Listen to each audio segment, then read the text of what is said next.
저희는 미스 14만 반갑습니다. 네. 자, 시작하죠. 3월 18일자 기사죠. 네, 화요일. 네. 헤드라인: LED 경쟁력 외면, 관세청의 역주행. 이제 세계 각국에서 LED 경쟁이 치열해지고 있는데요. 그죠? LED에 관련된 그 산업이 지금 점차 증가하고 있는 추세잖아요. 뭐 LED 안 들어간 그 전자기가 거의 없잖아요. 뭐 TV, 뭐 컴퓨터, 예, 그렇죠. 뭐 등등 해가지고 발광 다이오드라는 게 다 예. 들어가고 있는데, 이제 관세청이 세수가 부족하다는 이유로 국내 LED의 8%의 관세를 먹이려고 시도를 하다가 예, 이제 세계 관세 기구 WCO에서 철회가 됐었죠. 그쵸. 네, 그래서 지금 관세청이 역주행을 하는 게 아니냐. 지금 LED에서 우리나라가 경쟁력을 가져야 되는데 일본은 지금 관세가 무관세인데다가, 그러니까 일단은 일본 기업인 니치아가 지금 1위를 달리고 있고요. 네네. 그 다음에 이제 삼성전자, 네, 독일의 2위고. 오스람, 예, 그래서 LG이노텍, 서울반도체, 크리 미국에 이렇게 돼서 한국 기업이 벌써 3개나 있거든요. 5개 중에서. 그쵸. 글쎄요. 이렇게 산업 경쟁력을 잃을지도 모르는 산업에서는 좀 자제를 해줘야 되는 게 아닌가. 그쵸. 3월 19일자 기사입니다. 네. 수요일이죠. 예. 동네 상가 학원 빵집 개업 쉬워진다. 예.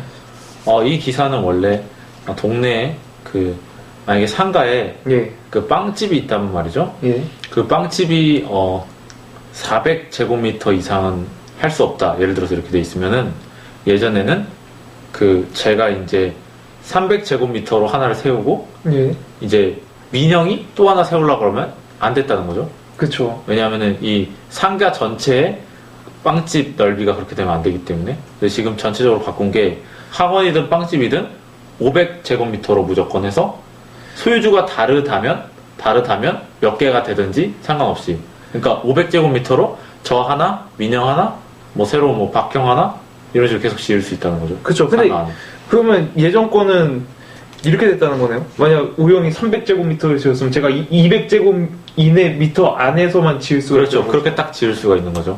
근데 그쵸. 지금 이제 소유주가 다르다면 소유주마다 이제 다 지을 수가 있어서 개업이 쉬워진다는 거고, 나쁘게 말하면 경쟁이 심해진다는 겁니다. 근데 이게 개업이 쉬워지는 게 결국에 경기 활성화에 그렇게 큰 도움이 될지는 사실상 잘 모르겠네요. 저는. 왜냐면은 네. 이게 경쟁이 심해지다 보면 결국엔 뭐 도태되는 그런 그 기업들은 어차피 작은 상가들은 뭐 결국엔 낙오돼서 사라지고 계속 반복될 거 아니에요? 제 생각에는 그거보다는 뭐 예를 들어서 기존에는 빵집이 하나 500제곱미터짜리 하나 있었으면 예.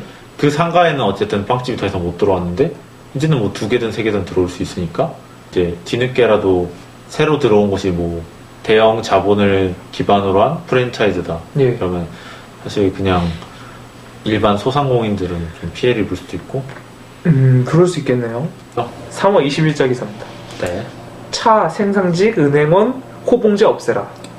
네, 여기서 예를 들면 이제 자동차 생산직이라든지 예. 은행원 호봉제라든지 이런 걸 없애라는 거죠. 그러면 어떻게 되느냐? 기존에는 이제 처음 들어갈 때 이제 사람이 한 3천만 원 정도 받았다, 연봉을. 예. 예. 그럼 이제 퇴직할 때쯤이면 3.3배 정도 받는다는 거죠. 우리나라 평균이 예. 한 9천만 원 받는다는 거예요. 예. 근데 이제는 프랑스나 독일 수준으로 이걸 맞추자. 왜냐? 그래서 1.9배나 독일에 프랑스의 1.3배 수준으로 낮춘다는 거예요. 그러니까 예. 제가 입사할 때 3천만 원을 받았으면 퇴직할 때는 4천만 원?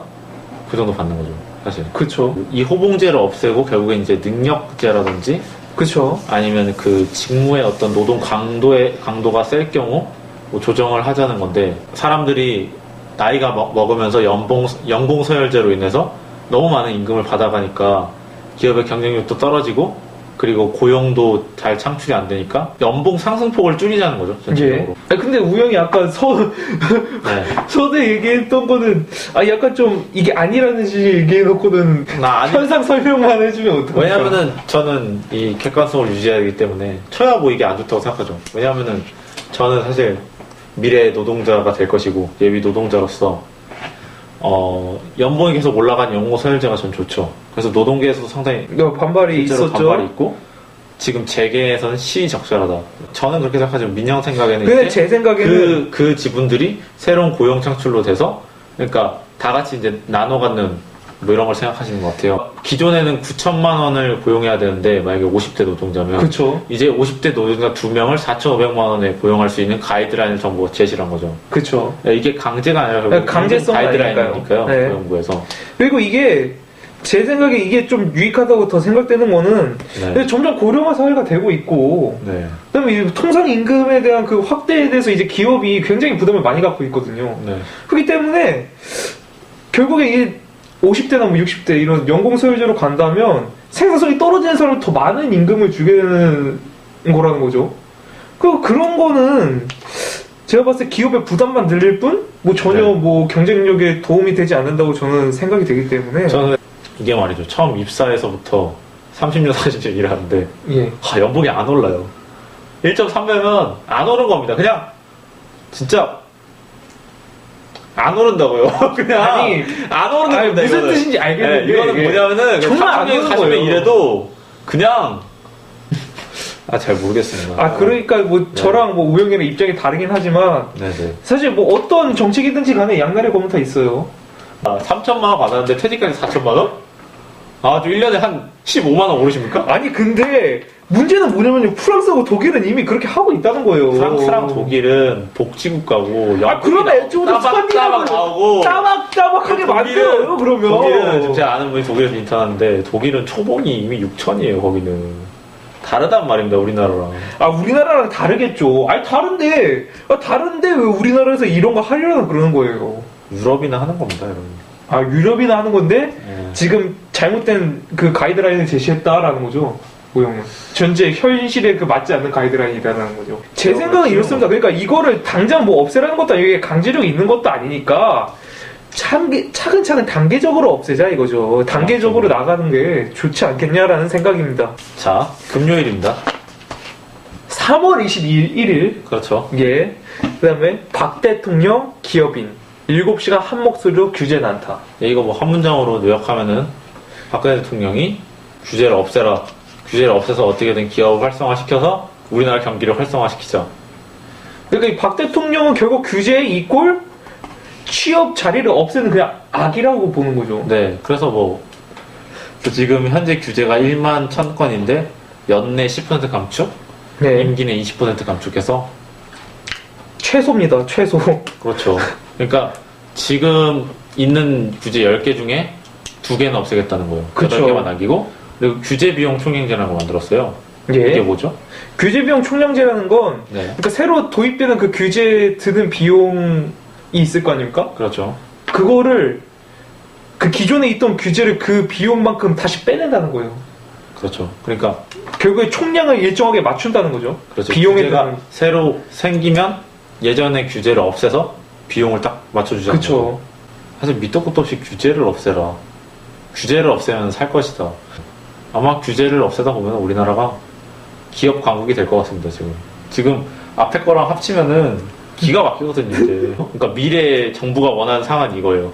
늙은이들이든 젊은이들이든 거의 똑같은 연봉을 주고 그 기업은 규제가 없어지니까 많은 그 창업을 하고 뭐 M&A도 많이 하고 이렇게 시장이 활성화되면서 경제는 살겠죠. 하지만 경제가 산다는 게 뭔가 우리나라 경제는 잘 사는데 내가 잘 사느냐? 어찌 보면은 모든 게 다 기업화가 될 수 있겠어요. 일단은 아직 규제는 두고 없애고. 봐야 됩니다. 그 다음 이게 3월 22일 금요일자 기사를 저희가 2개를 뽑았죠. 하나 더 보도록 하겠습니다. FED 의장인 옐런 의장이 지금 충격적인 발언을 했습니다. 네, 솔직히 뭐가 그렇게 충격인지 모르겠지만 요약하면 그겁니다. 양적 완화가 규모가 끝난 뒤에 이제 6개월 뒤부터 기준금리를 인상할 수도 있다 이렇게 말을 한 거죠. 그래서 이제 이거에 대해서 한 줄 평이 있었어요. 마켓워치라는 매체에서 옐런은 기자회견에서 1시간 동안 말했지만 시장은 단지 3단어만 들었다. Around 6 months. 그러니까 6개월 만에 기준금리를 올린다는 게 너무나 충격적이었다는 겁니다. 그쵸. 너무 빠르다. 기존에 얘기했던 거랑 좀 약간 다른 방향으로 지금 제닛 옐런이 얘기를 해서 그래요. 그렇죠. 기존에는 원래 상당 기간 동안 제로 금리를 유지하겠다고 했고, 그리고 시장에서도 그 예측한 게 15년 그렇죠. 내년 하반기. 2015년 거의 3분기? 4분기 정도인데 너무 이르다는 거예요. 금리 인상 시기가 유추를 해보면요. 네. 내년 상반기죠. 4월달. 그렇죠. 4월달에 금리 인상을 한다. 네, 네 맞습니다. 그 다음에 이제 4월이죠. 올해 4월부터 네. 또 100억 달러 테이퍼링을 또 축소시킨다고 했어요. 네네네. 이거랑 겹쳐져서 있어요. 사실. 네, 그래서 글로벌 증시가 이 말 한마디에 또 요동이 되는 참 사람들이 재밌어요. 근데 이게 원래 경제라는 건 사람의 그 기대에 따라서 진짜 확확 바뀌는 거기 때문에 그렇죠. 행동 경제학이죠. 이 제니 옐런이 한마디를 던지면 말이죠. 그렇죠. 마치 나비 효과처럼 네. 그 전 세계로 뭔가가 즉각 반응이 바로 온단 말이에요. 지금 주식을 사야 되는데. 아무튼. 네, 좀 더 지켜봐야 될 것 같습니다. 네. 자, 3월 22일자 토요일자 기사입니다. 현대그룹 핵심 로지스틱스 판다. 예. 이 현대그룹 로지스틱스가 그 현대택배를 보유한 국내 2위의 물류 업체죠. 예. 근데 이제 그 사정이 많이 안 좋아졌습니다. 왜냐면 현대그룹 자체의 사정이 안 좋아졌기 때문인데요. 왜죠? 해운 업계가 네네. 그냥 안 좋아졌기 때문이죠. 미래 전망이 네. 별로 좋지가 않습니다. 저희가 저번에 한번 얘기했을 거예요. 현대그룹이 이제 현대로지스틱스를 매각하려고 하는 거죠.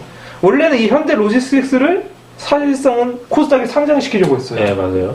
근데 이 상장을 시키려면 조달하는 그 신규 자금이 어느 정도 마련이 돼야 됩니다. 네네. 근데 그 자금 마련이 쉽지 않겠다고 판단한 겁니다. 네네. 그렇기 때문에 이걸 매각하기로 결정을 내린 거고요. 그래서 원래는 그 상장을 시킬 경우에 시가총액이 IB 업계에서 말하기로는 잘해야 3천억 원 정도라 그랬는데 예. 매각을 하면 오히려 3배에서 4배, 그러니까 1조가 넘는 수익을 올릴 수 있다. 예. 그래서 현대그룹의 위기를 타개하기에 더 좋은 방안이다라는 생각이 든 거죠. 그래서 지금 문제 또 하나 또 해결할 수 있는 게 현대로지스틱스가 매각 전에는 순환 출자 구조였단 말이에요. 순환 출자 구조라는 거는 어떤 그룹 안에 기업이 여러 개 있으면 한 기업이 다른 기업에 출자를 해주고 또 다른 기업이 그 다른 기업에 출자를 해주고 이런 식으로 해서 결국에 지분이 물리고 물리는 형태라는 거죠. 그렇죠. 물리고 그래서 지금 보면 현대로지스틱스가 현대엘리베이터의 지분을 25% 가지고 예. 현대엘리베이터가 현대상선의 지분을 24%, 현대상선은 또 현대글로벌의 지분을 24%, 또 현대글로벌이 로지스틱스의 지분을 24% 가지면서 로지스틱스가 엘리베이터를 가지고 엘리베이터가 상선을 가지고 상선이 글로벌을 가지고 글로벌이 다시 로지스틱스를 가지는 이렇게 고리 형태를 주게 되는 거죠. 예. 이게 순환 출자인데요. 이게 단점이 있다면 한 곳이 적자가 나면 이제 연쇄적으로 이제 도미노 현상처럼 예. 그 연쇄 적자가 날 수 있다는 거죠. 그렇겠네요. 예, 장점이 있다면은 예. 이제 그 자본이 부족한 기업이 예. 이렇게 순환 출자를 하게 되면 가공의 자본이 생기게 되거든요. 일종의 카드 돌려막기랑 비슷하다고 보면 돼요. 예, 예.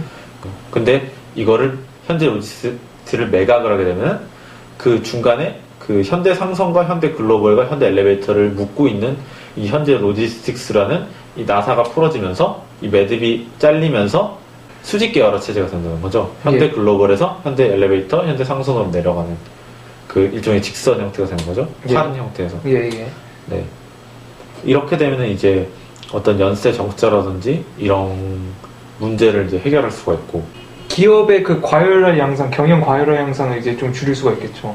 수직 계열화가 되면은 이게 위아래로 상향식 방향으로 이제 자금이 순환 출자되기 때문에 네. 필터링 역할을 해주게 되는 거죠. 예. 3월 24일 월요일 기다렸습니다. 마지막 기사죠. 채권시장 부실 공포.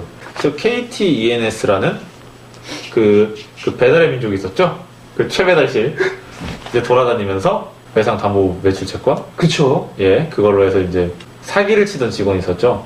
그래서 이제 KTENX가 전격적으로 기업 회생 절차, 그러니까 법정 관리에 들어가게 됐습니다. 예. 이제 다른 기업들도 걱정을 하기 시작하는 거죠. 그러니까 그 채권 값이 다 급락하게 되는 거죠. 예. 원래는 그 우량주의 어떤 KT라든지 포스코, SK, LG 같은 대기업 그룹 혹은 대기업 그룹에 들어간 계열사의 채권 같은 경우는 이 회사채는 안전하다라는 인식이 있었는데 이번에 그 인식이 여지없이 깨지면서 채권 값이 갑자기 다 최대 1%포인트까지 급락하게 되고 있는.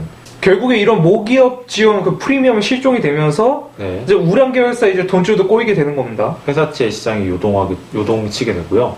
그쵸.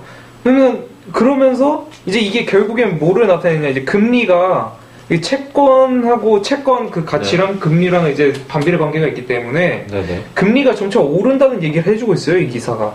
채권값이 떨어지면 금리값이 오르고 예. 또 그에 따라서 우량 기업뿐만 아니라 비우량 기업은 당연히 자금 조달 비용이 급증될 거라고 예상이 되고 있어요. 채권을 이제 안 사가니까. 그쵸. 사람들이. 지금 여기서 한 예를 드는 건 이제 CJ 대한통운이라는 건데, 이제 네. CJ 대한통운은 이제 기업 등급, 회사 등급으로 봤을 때는 AA- 등급이에요. 상당히 그래도 신용도가 높은 등급입니다. 근데도 이게 수요 예측에서 실패를 했다는 거예요. 500억 원, 원래 500억 원 정도로 이제 수요 예측을 했었는데 300억 원밖에 실제로 그 참여를 하지 않았다는 거예요. 그러니까 이런 걸 보면은 지금 채권 그 시장이 굉장히 불안하다는 걸 볼 수가 있겠고, 네. 그럼 이런 그 기업 활동의 그 활성화가 좀 힘들어지지 않을까라는 거죠. 그러면은 네, 여기까지 하고요. 네, 오늘 네. 13화. 다음 주에 네. 14화로 찾아뵙도록 하겠습니다. 감사합니다.